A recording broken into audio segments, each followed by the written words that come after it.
Hello and welcome to Sports Fan Entertainment, here to address some free agency rumors surrounding the Tennessee Titans lately, some of which have gotten a little ridiculous, even for me. And this really includes these two rumors that we're going to discuss primarily today. We also might discuss some that you guys bring up in the live chat as well.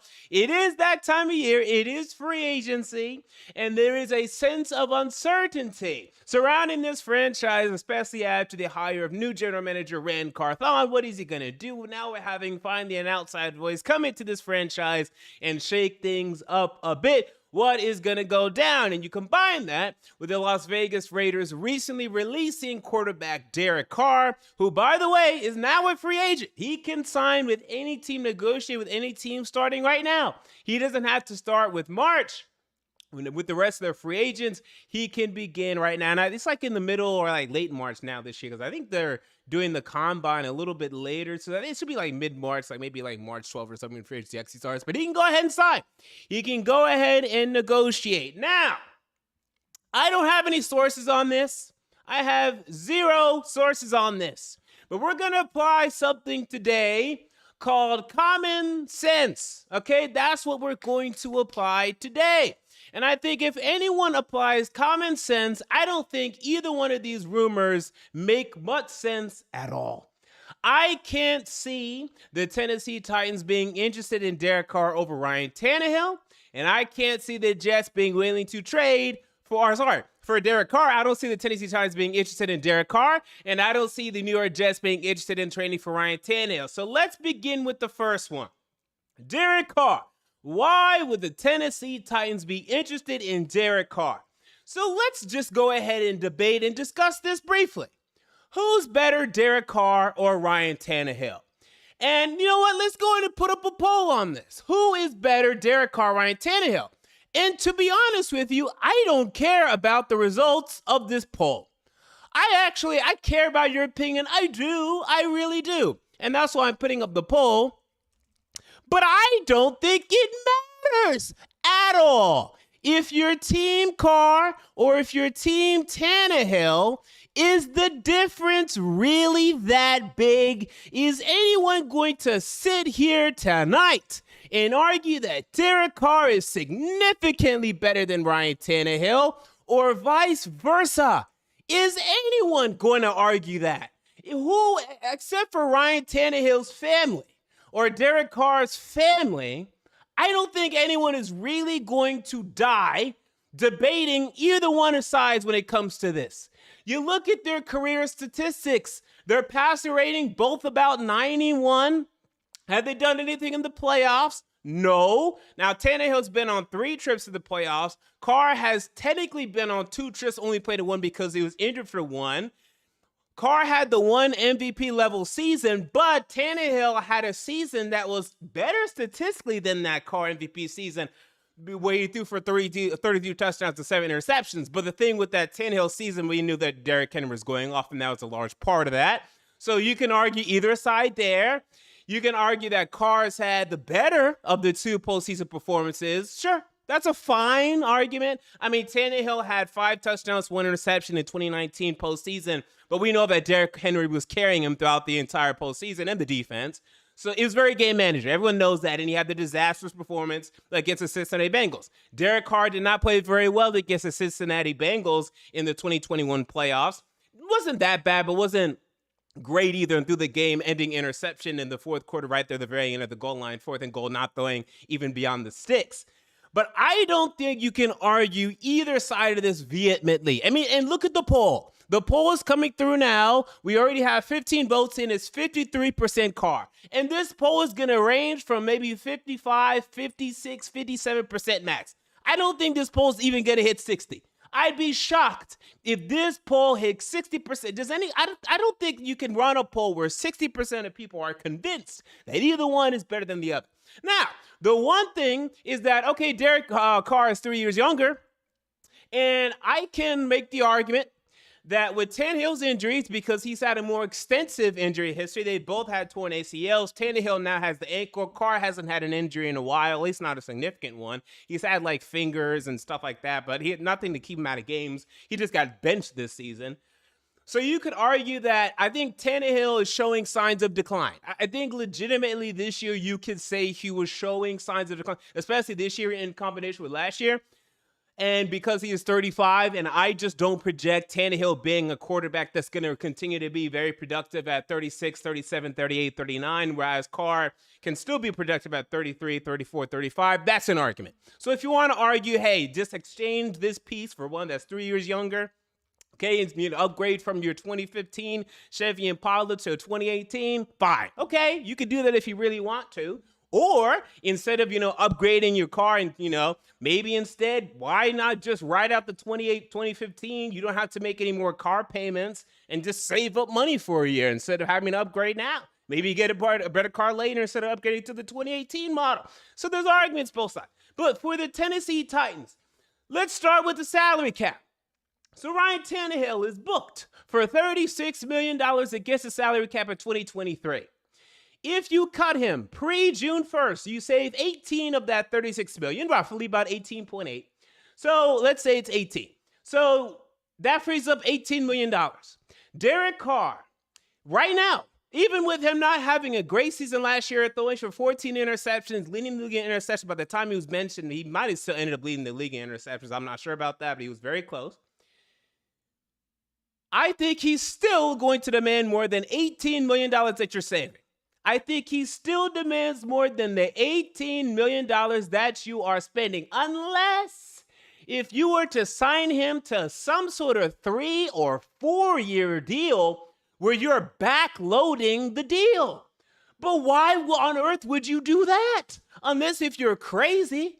The only reason you would backload a Derek Carr contract is if you are crazy and you're just, trying to push your problems under the rug, under the bed, and say, we'll deal with it in 2025, 2026. No. How well did that work out when John Robinson did that with this Tannehill extension? Now we're dealing with the consequences, as we can't just get rid of him and just move on like we really want to do. If we didn't extend Tannehill, because we extended Tannehill, that way we could do the Julio Jones trade. And look, I'm not going to lie to you, I wanted to do the Julio Jones trade at the time. And if he was healthy, we'd never know what would have happened that season. But, damn our grass or now our turf, and we'll never know what happened. Let's not get into 2021. It's still traumatic.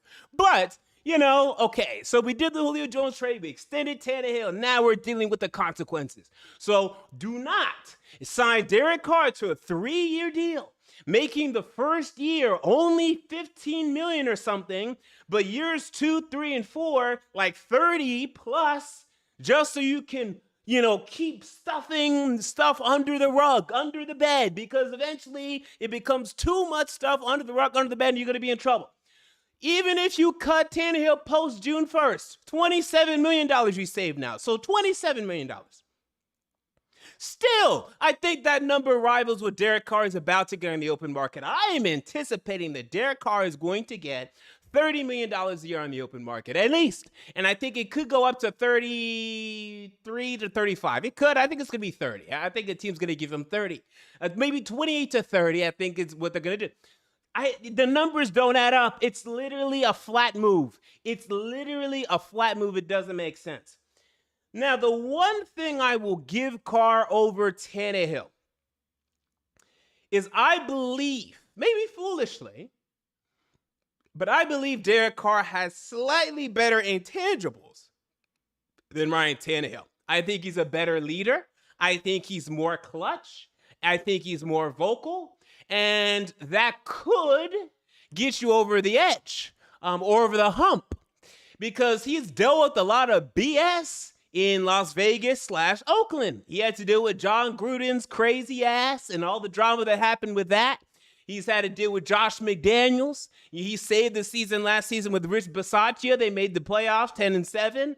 He's put up with a lot of BS. He led them to a 12-3 record before he tore his ACL, and he was in the running for MVP, finished third in MVP voting in 2016. He's shown a little more oomph, a little more, not much more, but a little more oomph, a little more upside. The fourth quarter comebacks have gone crazy. Tannehill's had his fair share. And in fact, if you look at the numbers, so the number of fourth quarter comebacks, so for Tannehill, he literally had 0 this year. God. And then the year before that, he had 3, he had 5, he had 2, he had 3, he had 3, he had 2, he had 2, he had 4, he had 1. Fourth quarter comebacks. Tannehill's numbers. Derek Carr's number. This year he had 4, year before that 3, year before that 3, year before that 2, year before that 3, year before that 1, year before that 7. That was that MVP caliber season. Year before that 4, year before that 1. So he has 28 fourth quarter comebacks to Tannehill's 25. Tannehill has played now in, is that 10 or 11 seasons? Should be 10 seasons. 10 seasons he's played in. He's been in the league for 11. One of those he was injured. So 10 seasons he actually played in. Derek Carr has played in now 9. So Derek Carr has 3 more fourth quarter comebacks than Tannehill, despite 1 less full season played. Okay, so there's a little more oomph with Derek Carr. I'll buy that. And Derek Carr, up until this year, he hasn't had a great run game. But this year he did. Okay, this year he definitely had the best. Okay, he had maybe not the best running game in terms of totality, in terms of players, but he had the rushing leader in the NFL. And despite that, he had one of his worst seasons and he got benched. Okay, he had Josh Jacobs finally producing crazy numbers and Devontae Adams. Waller was in and out, as was Hunfro. But with the best running back in the NFL, or at least statistically the most prolific, he struggled. So before anyone makes the argument, well, just give him Derrick Henry, he'll be fine. Well, he had Josh Jacobs going beast mode this year, and he wasn't. Okay, and he wasn't. And maybe a lot of that was Josh McDaniels, because McDaniels wasn't really committing himself to the run or Jacobs until, really like 5-6 weeks into the season, and that's on McDaniels. I don't know why he tried to use Derek Carr as a scapegoat, but I guess you need to have a scapegoat. Up there on the poll is now 62% Tannehill. So Tannehill's now actually, wow, I didn't think we was going to get to 60%, but we're up to 60% now. By the way, obviously, there will be some bias on this poll because there are Titans fans that follow this channel. But also, I could argue there'd be bias against Tannehill because a lot of people are over. So I think this is a fair enough poll as I could run on this channel. So that's the poll. I'll continue to leave up for now. But it just doesn't make sense. Also, you have to make a move on Derek Carr now. You have to go for him now. I think he's going to be signed within the next, I'd say, 2 weeks, maybe even quicker. I think the Saints are coming. I think the Jets are coming. And with that said, let's go into progress into the next rumor a little bit. But yeah, just last thing on this, and we'll continue discussing. So I'm going to answer a question in the chat again at me at SportsFan Entertainment, or send a super chat. Super chats always get read. But it just doesn't make enough sense. Even though, again, I think if you had to put a gun to my head and say, which one do you trust more? I honestly would say Carr has the higher upside. Tannehill's like more flat in terms of he's going to throw less interceptions. He's more trustworthy. So Tannehill, sure. I trust Tannehill more. But if you're trying to get over the hump, I trust Carr more. What are we trying to do? I think some of us are trying to get over the hump. But I don't think this is the strategy for me. I'd rather go the draft option. That's my option. I don't think this is going to happen.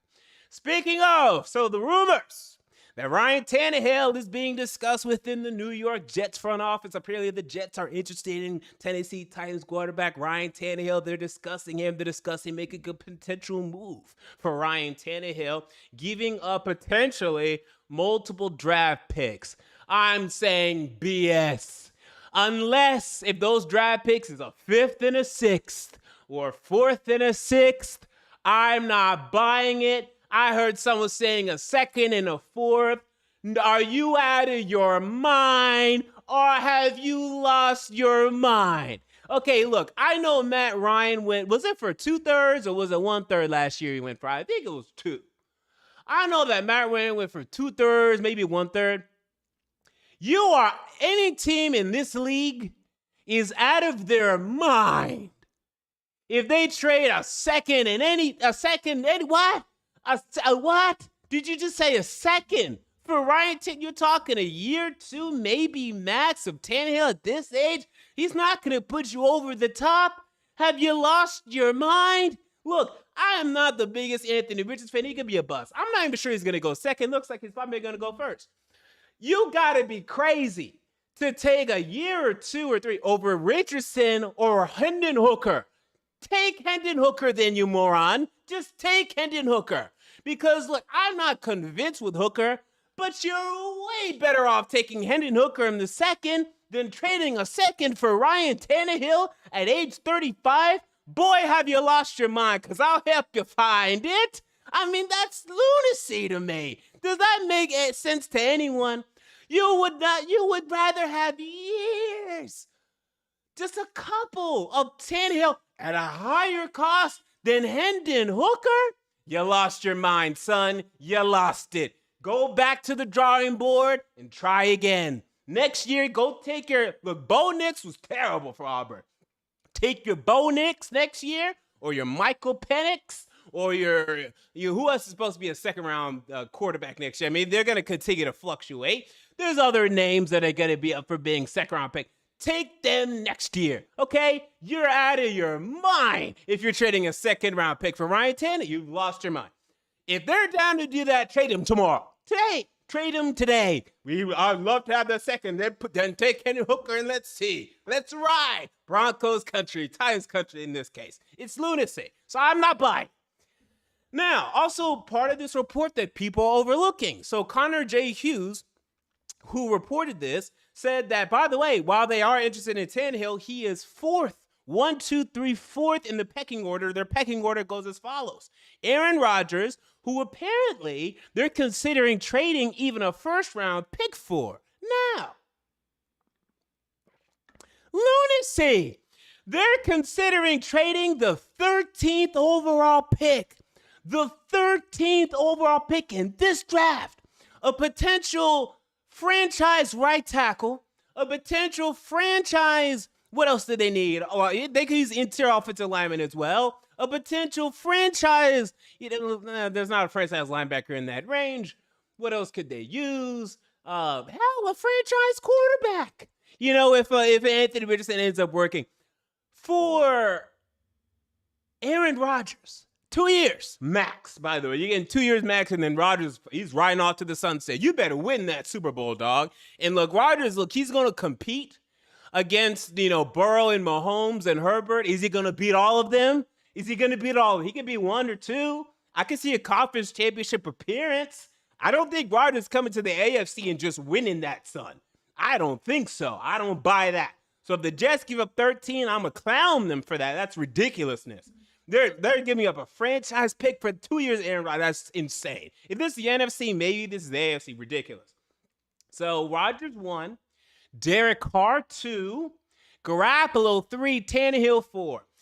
And by the way, again on Tannehill, why anyone would pay Ryan Tannehill $36 million this season instead of picking up Jimmy Garoppolo, or to be honest, you know what else I'd be interested in? Jameis Winston, who, let me check, I believe he's still under contract with the New Orleans Saints. I think his contract's like maybe $15 million a year. 14, actually. Guys, you're nuts. You would rather have Tannehill for 36 than Garoppolo, who I think you can get for 15. People think he's getting 20, 25, 30. He gets injured too much. He literally this year, what was his contract? Wasn't it like $3.5 million? Didn't no one trade for him? Didn't no one want him? Yeah, he played well in relief duty, but he got injured again. I don't think Garoppolo's getting more than $15 million. I don't believe that. I'd rather have, So I'd rather have Garoppolo for 15 than Tannehill for 36, 100%. So that's why Garoppolo's listed above Tannehill for the Jets, and you don't have to give up draft capital for Garoppolo. He's a free agent. I'd rather have Jameis Winston for 14. I want to see Jameis Winston get another chance. Look, again, I think Tannehill's better than Jameis, but Jameis has still the upside. We saw him before he get injured last year for the Saints. What do you have? Let me look up his stats again. I think he had like 12 touchdowns to he had 14 touchdowns and 3 interceptions in 2021 for the Saints, a 102 passer rating. Jameis can still do something for you. At 14, it's a cheap price. And I think more of these teams should be looking into it. I don't know why they're not, but I would much rather do that than trading a second for Tannehill or some of these other options that are being thrown out there. I don't know. It's very interesting to me. So I'm not buying that. So number one, The headline that people need to look at is that he's fourth in the pecking order. So if they miss out on Rodgers, if Rodgers says, you know what, I'm going back to Green Bay, or he goes elsewhere instead of New York, that's number one that needs to happen. Number two that needs to happen is Derek Carr needs to go anywhere other than New York, like to New Orleans. Number three that needs to happen, Garoppolo needs to go anywhere but New York, which at that point, when right now, I don't know who else is really interested in Jimmy Garoppolo other than the New York Jets. I don't think we're interested in Jimmy Garoppolo. I don't think we should be interested in Jimmy Garoppolo, to be honest with you. Tannehill, my opinion, is better for this team than Jimmy Garoppolo. I think he's better, period, than Garoppolo, even at the change contract. And then again, if you cut Tannehill pre-June 1st, you save $18 million, you're going to sign Garoppolo for, like, in my opinion, 15. People think it's going to be 20 plus. I think that's crazy. Maybe it's not guaranteed. Maybe like a 1 year, 20 million, but it's not guaranteed or something. Sure, maybe. I think it's 20 max. I can't see a team pay more than 20. That's be insanity, in my opinion. But we'll see. Teams are insane. So I just don't see even us interested in Garoppolo. I think the only teams interested in Garoppolo are maybe the Panthers get involved. Maybe. I don't even know why. If I were them, I just want to get one of these quarterbacks and just call it a day. So, and that's what more of these teams want to do. That's what I want to do, right? I want to get Stroud, Young, and, that's really all I want. Levis and Richardson, it's still too scary for me. And then call it a day. That's still what I want to do. That's still my move. We're going to continue to monitor this situation and monitor it well. I'm going to go ahead and end the poll now. So Tannehill, 69%. People prefer Ryan Tannehill to Derek Carr. And look, the one thing you also have to consider is that Ryan Tannehill has a familiarity with this team. He's been the leader for this team. They're comfortable with him. They've developed a rapport with him. At least the players that have been here. There's a lot of new ones like Chigokonkwo and Traylon Burks, etc. But, and there's going to be more new ones as well. But there is that familiar aspect as well. Whereas you could also argue Derek Carr would come in here and bring something different, which would be a welcome change. So I understand that perspective. I just don't see it. I think we're way more likely as of this moment to just stick with Tannehill into next season. I think if things go well for us in the draft and maybe we're able to get up with a Young or a Stroud, then you move on from Tannehill post-June. Or maybe you keep Tannehill just to be a veteran starter. But to be honest with you, I wouldn't even do that. You could do that fine. I wouldn't even do it. I would just be like, at peace, I want to start Stroud and Young the whole season. Even if our offensive line stinks, I think they'll be fine. I think, they'll be fine. It'll take a little abuse. It'll make them tough. Literally, I think they're that good. Whereas some quarterbacks, I think, would break them. I think they'll be fine. But we'll see. We'll cross that bridge if we get there. But by the way, I think they definitely would keep telling. I'm just telling you what I would do. I would say, well, Tannehill, we got a quarterback, post-June 1 cut. Yeah, see you later. But that's what I would do. All right, so with that said, that is my discussion for some of the quarterback rumors. I will now head to the chat. We'll do about 5 minutes for the chat, and then I will get out of here.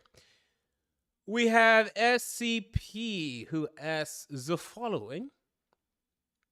He says, as sports fan entertainment, with everything being said, who do you think will be the starting quarterback in 2023? Your prediction? As of right now, it is still Ryan Tannehill. That is as of right now. But again, hopefully things would go for us well in the draft, and hopefully we make things go for us in the draft. Because, again, I want one of these quarterbacks in the draft. I want Young. I don't want one of these retreads. I don't want to end up like the Indianapolis Colts. I don't want to end up like that. Please, Lord, have mercy. Ivermectin patient says, trade Tannehill, we might get a second, but then we have to move up to select a quarterback. That doesn't leave enough picks to address the holes on this roster. Doesn't make sense. And look, again, people keep saying this, that we have too many holes on this roster to trade up, that we have to wait to trade up, wait till next year before you trade up. Well, here's the thing. If we fill the holes on our roster this season, okay, or in this draft, next year, we're going to be a playoff contending team. And then now you're talking about not moving up from 11 to number 1. You're talking about moving up from 18 to number 1, from 19 to number 1, from 20 to number 1. It's just going to be harder. This could be the highest that we draft under Mike Vrabel for years. It is the highest that we drafted under Mike Vrabel for years. So I'm not betting that we're going to be bad next year. It's a possibility. But if we have the draft that we're supposed to have under Rand Carthon, this is going to be a playoff contending team again next year, guys. And we're not going to be in position to trade up. It's going to take a lot more to trade up. If you can do it now when you're in striking distance. At least now you're in striking distance. Next year, look, Caleb Williams is going number 1, most likely 100%. Drake May, we'll see. I think his draft stock may not be a definitive number 2 like everyone thinks it is. And outside of those 2 guys, I don't think there's nearly as much proven quarterbacks in that draft as everyone is convinced there is. I don't think that at all. People like, what's KJ Jefferson out of like Arkansas, I want to say is his name. Who else do we have here? We have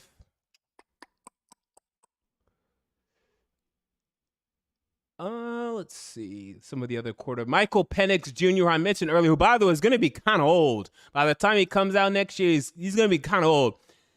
I mean, even those, I would argue right now, I don't even think he's a definitive first-round quarterback.